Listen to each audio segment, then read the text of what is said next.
Alrighty. So we're using our parent function from yesterday. So hopefully we have that written down. Where we're taking our x and our y. We chose our x's to be something that was kind of easy to take the square root of. So we used 0, 1, 4, and 9. Because our parent function, that square root of x, gives us 0, 1, 2, and 3. Then to do our transformed table, we take our x values from our parent function, and we're going to add h. What is our h value in our equation here? -4. So our h is -4. So it becomes x minus 4 for this column. Then we're going to take our y times a plus k. So what is our a value? 3. So we have our 3. And what's our k value? -5. Good. So substituting all those pieces in, we get y times 3 minus 5.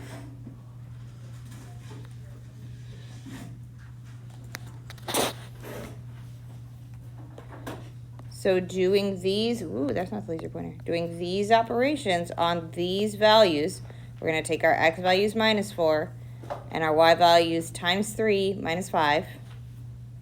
We're going to fill in the table. So we should have gotten -4, -5, nope. I'm bad at mathing quickly in my head. -4, -3. 0, and 5. There we go. That's better. It's early, y'all. Then we're going to take our y's times 3 minus 5. So we get -5, -2, 1, and 9 minus 5 is 4. Yeah.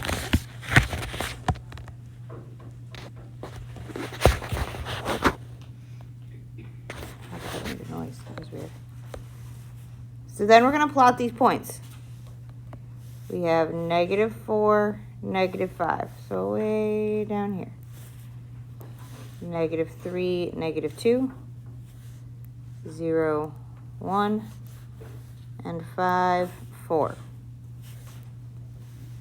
Remember that we cannot go farther this direction. We can't go into the negatives on our parent function, which means we can't go farther this way, so we do not have an arrow on this end. We only stopped here because we were running out of room, so there is an arrow on this end. So this is what our graph looks like.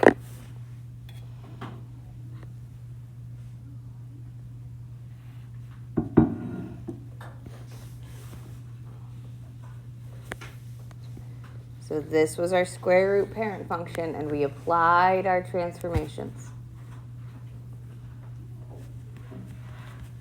So on most of the homework, I'm going to be using this parent table and applying the transformations in the same kind of way. But there were 2 questions that didn't have square roots. Oh my goodness, I wonder what we're going to talk about. Because sometimes we're not just going to have square roots, we're going to have some other kinds of funky roots, including cube roots. Again, you don't need to worry too much about this stuff or this stuff. There we go. Take that. Called editing on the fly. Yes, dear. On the last one, why was 4 negative and not 5? This one? For 8. Oh, why? This 4? Yeah. Cool. Because our transformation function has a square root of x minus h plus k. Our h is always going to have that opposite sign Okay. of the expression every single time, and that is the number one trip up that happens, is that we forget to switch h's sign. Excellent question. Excellent question. Because that is by far the most common mistake that makes on these graphs. Okay, so we're going to make a cube root function today, which looks really, really similar to a square root if we kind of squint. Like if we only look at that side, I'm not touching the whiteboard. If we only look at that side, it looks just like a square root. It's very, very similar, but it's looking at cube roots. So we're going to have to make a new parent table today because we need perfect cubes. The thing about cubes is that they can actually be negative as well. Hey. Circle pages. Right there. Piles. Piles and piles.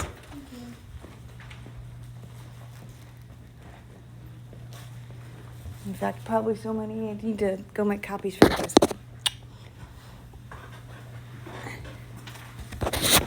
All right.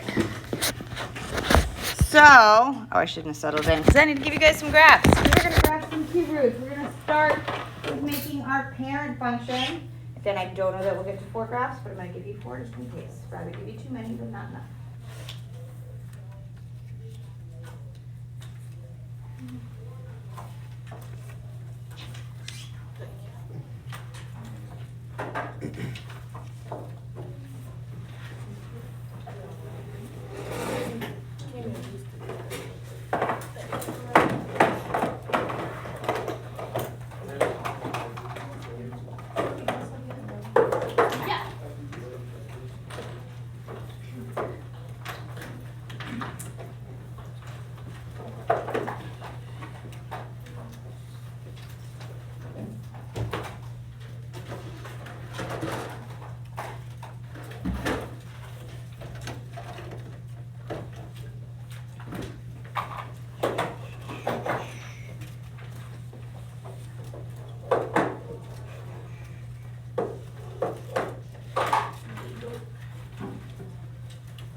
Again, I got the glue sticks for free, so if they die, pitch them.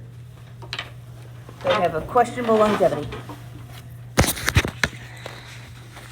Because what we're going to do is we're going to start with graphing our parent function for the cube root of x.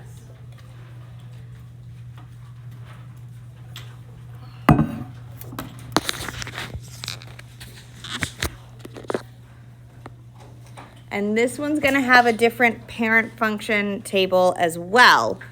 Different x values that we pick, but they're not going to be quite the same as the square root. Because the x values that we pick need to be something we can take a cube of. So one thing that will always work for us is going to be 0. 1 is a perfect cube. And -1 is a perfect cube. -1 times -1 times -1. Those are a perfect cube. So we're gonna have negative values again. We just need one more perfect cube on either side because this is looking awfully linear right now. What is the next perfect cube? If 0 cubed is 0 and 1 cubed is 1, what's the next perfect cube?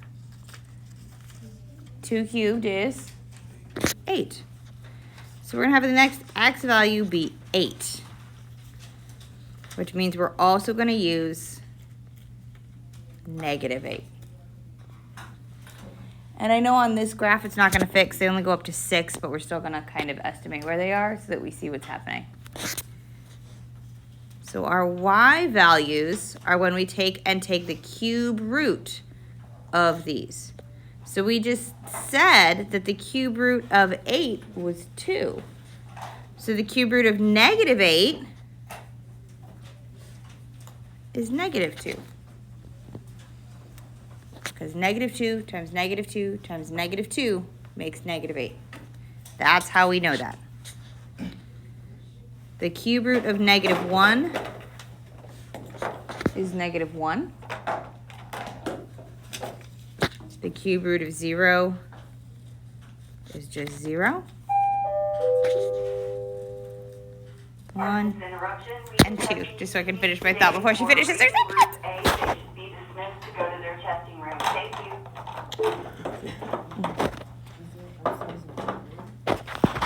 Gotta have to check my email because she was surprisingly synced today. Usually she talks for like a paragraph. So these are the points we're going to plot. And what we're going to get is kind of an S shape, but it's going to be sideways.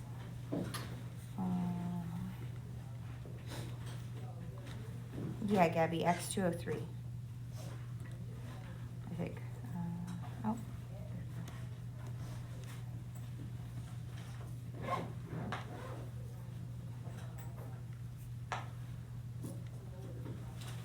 Oh, no, I'm sorry. G107.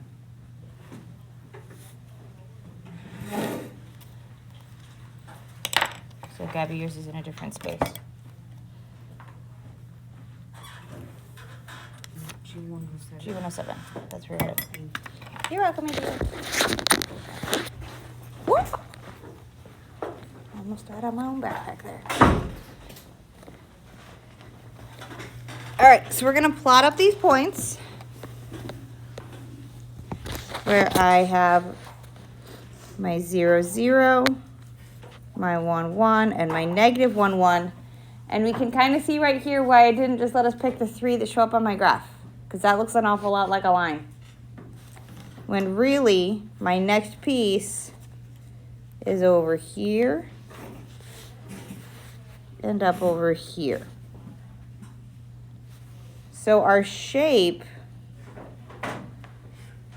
actually looks like this. Oops, I'm bad at drawing. So it's going to kind of curve in here.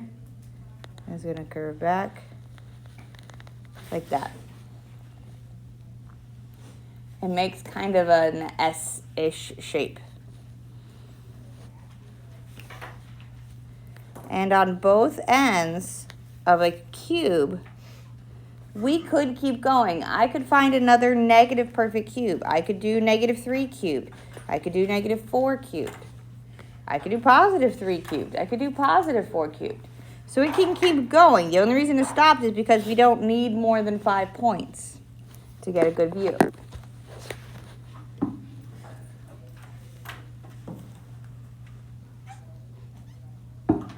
What is the domain for this graph?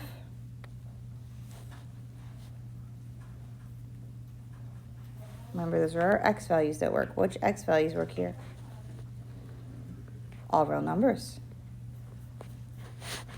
So if you like the interval notation, that's from -infinity to +infinity. Or you can say all real numbers, which is the fancy R with the double line. Because I can pick any x over here, and I can go as far to the right as I want to. I'll find a point. I can always cube it.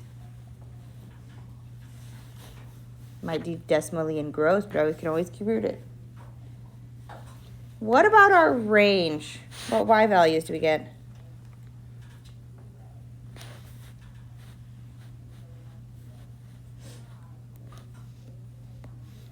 Does this stop going down over here? Nope. This is still going down. It's going way to the left before it goes way down, but it's still going down. So it's going to go, again, from -infinity to +infinity. It'll go forever and ever. It's going way out to the sides before it goes down too far, but it is going. Same thing over here. It's still going up. It's just going to the side faster. So our domain and range and our cube root functions are all real numbers for both domain and range.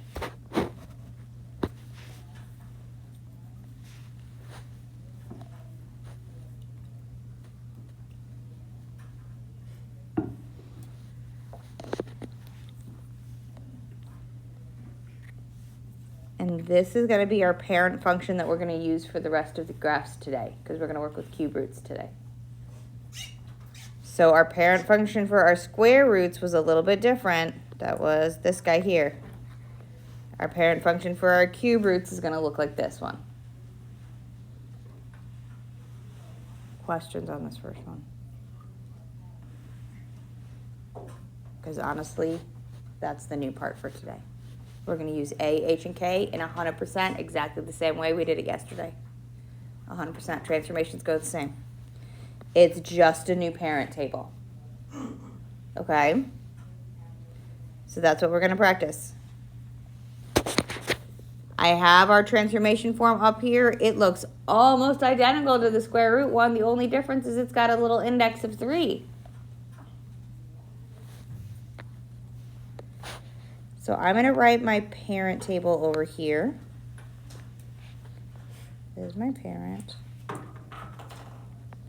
Where we picked our x's to find some y's, and we picked those perfect cubes. So I've got my -8, -1, 0, 1, and 8, because that gives me 2, 1, 0, oh, -2, -1, 0, 1, and 2.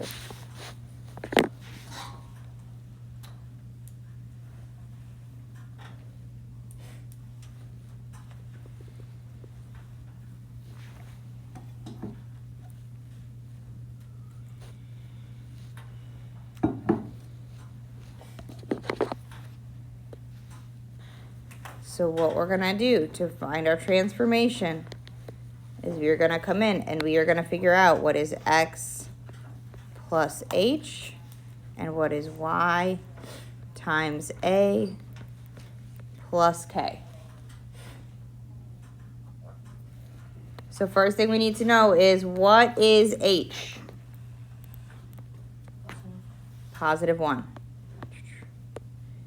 It's this guy right here. We might got to be super careful with the sign, but h is indeed a +1 on this one. So we're going to wind up taking our x values from our parent function and adding 1. What is our a value? 1. There's nothing written over here, so this has kind of an invisible 1 situation going on. So our a is 1. How about our k? 2. Exactly right. Exactly right. K is what's added on the end. So my k is 2. Ooh, that was bad too. There we go. So we're going to take our y's times 1 plus 2. So we're taking x plus 1 over here and y times 1 plus 2. So when we do our x plus 1, -8 plus 1 is -7. -1 plus 1 is 0. 0 plus 1 is 1. 1 plus 1 is 2. And I wrote way too big. There we go. And 8 plus 1 is 9. I gotta pick numbers.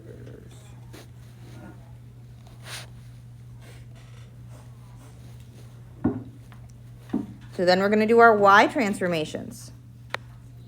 We have our -2 times 1 plus 2, which is going to give us 0. -1 times 1 plus 2 gives us 1.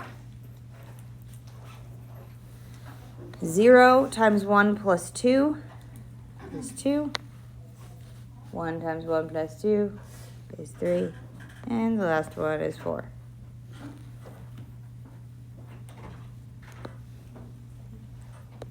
So that gives us our points to plot.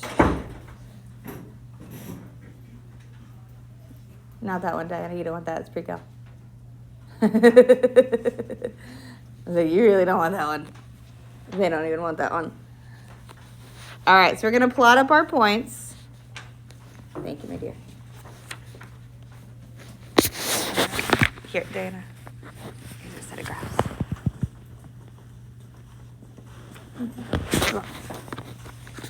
So we've got our negative 7, 0, which I am going to plot, even though it's not technically on my graph. We're going to put a point on it right about here. Then we're going to have our 0, 1, 1, 2, 2, 3, and 9, 4 is going to be way off over that away. Way off over there. I can't get to it. If it's way off my graph, I will usually kind of give myself an indicator of where it's going to be off my graph, just so that I don't forget and think I'm going to go way up here. Because when we connect up our points, we need to make sure we connect them up and make this kind of S shape. Like that. And then this one has arrows on both ends.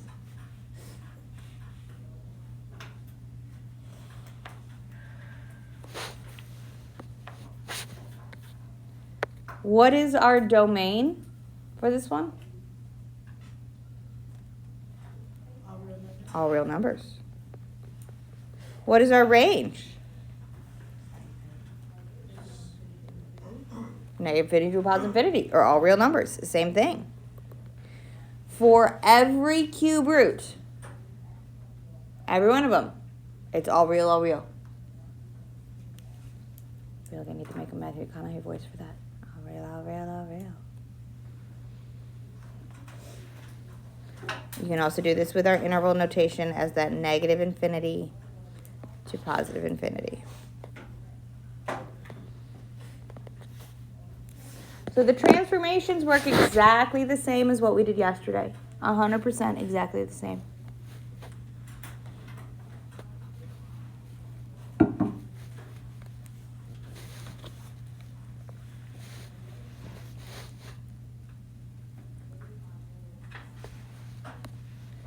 We wind up, like yesterday we noticed we had our end point of our square root that was our h comma k.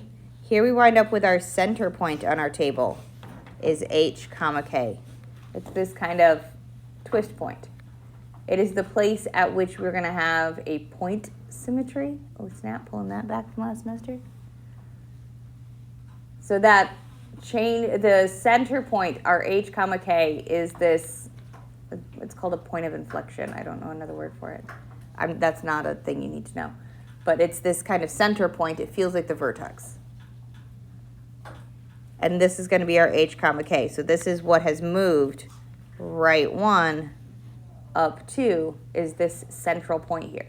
So it still did do the transformations we expected to. It went h of positive 1, k of positive 2. And it took the center point that was 0, 0 and made it 1, 2. Okay? And it will always do that. The center point is always going to be our h comma k. We're going to try this again. I'm going to do this one. I'm going to get all kinds of crazy. All kinds of crazy. So I have negative 1/2 cube root of x minus 2 plus 1.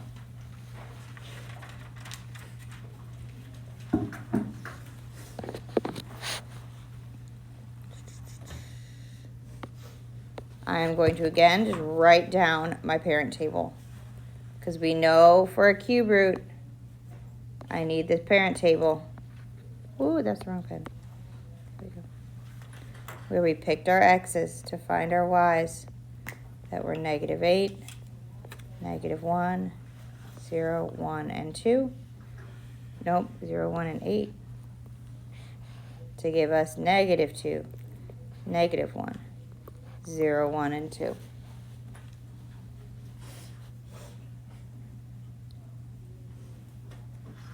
So like half of us are getting cold. It's going around.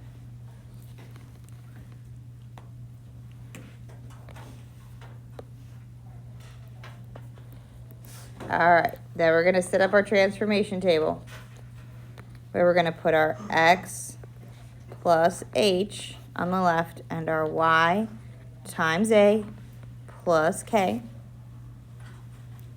And we're going to identify all those things. What is our h? 2. Our h is 2. Come on. 2. There we go. So we know our left-hand column, we're going to take our x values and we're going to add 2. For my right-hand column, bless you. What is my a? Negative 1/2. Ew. Doable, but it's still ew. We're allowed to be grossed out by it. So we're going to take our y's times negative 1/2. And then we're going to need to add k. What's our k? It's the 1.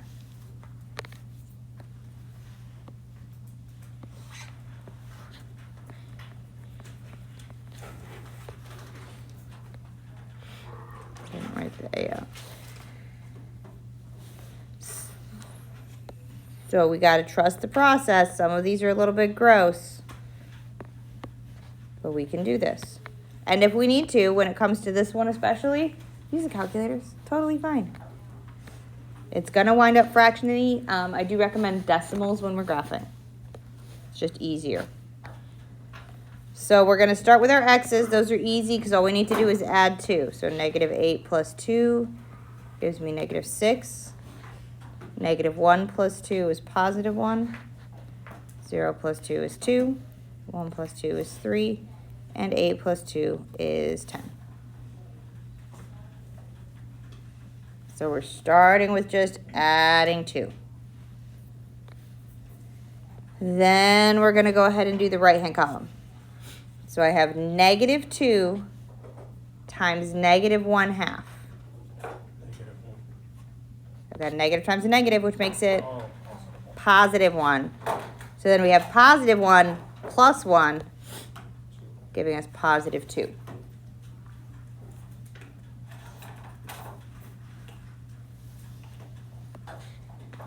Negative 1 times negative 1/2 is positive 1/2. Positive 1/2 plus 1 is 1.5, or 1.5.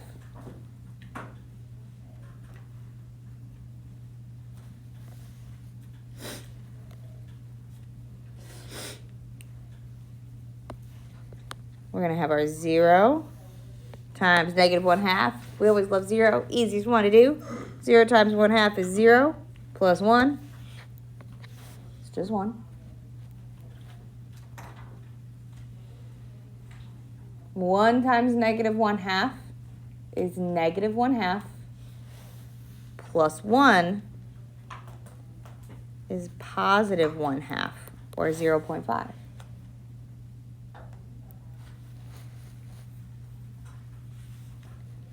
And then our last one here, we've got 2 times negative 1/2, which is negative 1 plus 1, which is 0.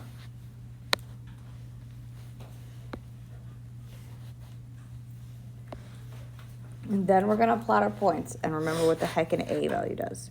So I have my negative 6, positive 2, so that's here.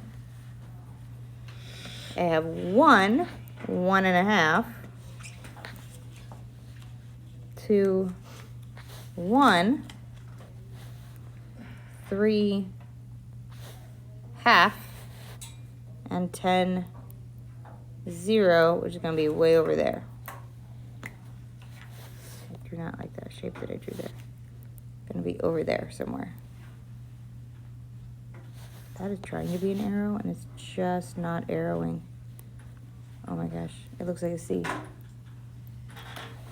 So what we're going to do is we're going to connect it up. Gotta hit all of our little points. It's going to go over that direction somewhere.